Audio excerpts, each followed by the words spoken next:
ইতিমধ্যে 2024 সালের বাংলা ও বাঙালির শ্রেষ্ঠ উৎসব দুর্গাপুজোকে কেন্দ্র করে ঢাকে পড়েছে কাঠি। শুরু হয়েছে মা দুর্গার আগমনের দিনগোনা। এরই মধ্যে নানান জায়গার পূজা কমিটিগুলি খুঁটি পুজোর অনুষ্ঠানের মধ্য দিয়ে পূজার প্রস্তুতি শুরু করে দিয়েছে।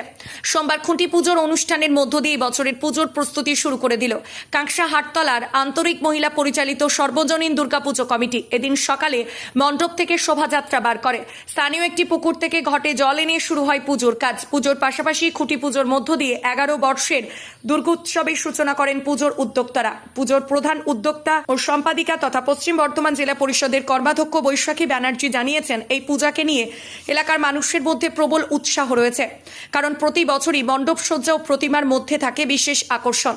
এছাড়া প্রতি বছর পুজোর উদ্বোধনী অনুষ্ঠানে উপস্থিত থাকেন বাংলা চলচ্চিত্র জগতের নায়ক নায়িকারা। তাই এবছরের পুজোর উদ্বোধনকে উপস্থিত থাকছেন। এই নিয়ে এখন থেকে এলাকার মানুষের মধ্যে রয়েছে কৌতূহল। পুজোর পাশাপাশি নানান সমাজ সেবামূলক অনুষ্ঠান করা হয় পুজো মণ্ডপ থেকে। এছাড়াও এই পুজোটি মহিলাদের দ্বারা পরিচালিত হওয়ার একটি বিশেষ গুরুত্ব রয়েছে। এলাকার বিশিষ্ট সমাজসেবী পল্লব ব্যানার্জি জানান, মহিলাদের দ্বারা পরিচালিত এই দুর্গাপুজো দেখতে দেখতে 10ম বর্ষ পেরিয়ে 11 বর্ষে পদার্পণ করেছে। সমগ্র দুর্গাপুজোর অনুষ্ঠান মহিলারাই নিজেদের উদ্যোগে করেন, পুরুষেরা কেবল সাহায্যের হাত বাড়িয়ে দেন। মহিলাদের দ্বারা পরিচালিত এই দুর্গাপুজোর মণ্ডপ অথবা প্রতিমা কাঁকসা ব্লকের মধ্যে সেরা শিরোপা অর্জন করে।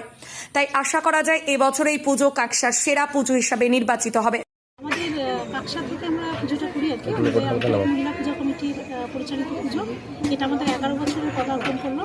ছোট্ট ছোট্ট পায়ে চলতে চলতে আজ 11 বছরে আমরা একসাথে সবাই মিলে পুজোটা করতে উদ্যোগী। এবছরে পুজো কি করতে চলেছে?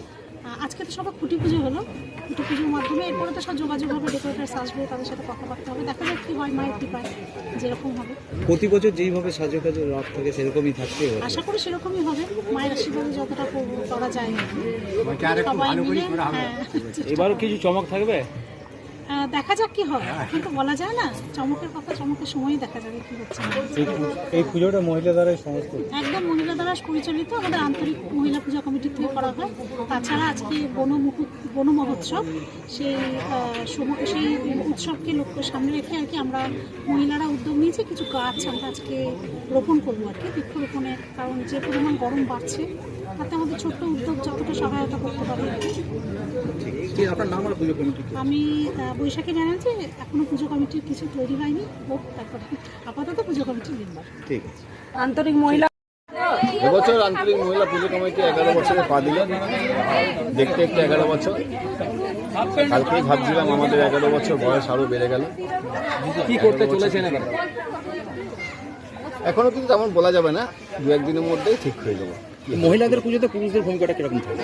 এই যেরকম দেখলেন, পুজো হলো, প্রণাম করলাম, সবকিছু বাদিক থেকে। সব থেকে ভালো হয়েছে কতটা আন্তরিকের সাথে এরা শুরু করেছিল এবং আপনারা কতটা সহযোগিতা করেছেন কাঁকসা ব্লকের মধ্যে। কতটা সবটাই করে দেয়, আমরা খালি সহযোগিতা করে দিই। যেখানে আটকে যায় সেখানে বলে সেটা করে দিই। পুরুষরা এবং পুজোর 4 দিন মহিলারাই সব পুজোটা করে। এখন থেকেই দেখতে পাচ্ছেন করে।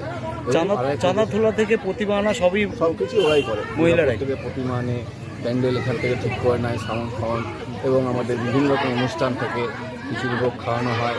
ঠিক আছে, রিসেন্ট হয়তো আজকে কিংবা কালকে আন্তরিক মহিলা পুজো কমিটি থেকে বৃক্ষরোপণ করবে। এরা বিভিন্ন সামাজিক পুজোতে টলিউড বা বলিউডের চমক থাকছে। আর বছর তো আমরা বলিউডে চলে গেছি, দেখা যাক কি হয়। মা দুর্গা যাকে চাইবে সেই আসবে। এবছর প্যান্ডেলের থিম কি থাকছে? প্যান্ডেলের থিম 2-1টা থিম ঠিক করা হয়েছে, এখনো ঠিক হয়নি। 2-1 দিনের মধ্যে প্যান্ডেলের থিম কি, প্রতিমা কীরকম হবে, সেগুলো সব ঠিক করা হবে। আপনারা বসে ঠিক করবে, আমরা খালি বলবো হ্যাঁ কি না, ঠিক আমরা ফাইনাল ডিসিশন করবো। আপনার নাম ও পরিচয়? পল্লব ব্যানার্জি। কাঁকসা থেকে পরিতোষ শীলের রিপোর্ট, সোজা কথা নিউজ, পশ্চিম বর্ধমান।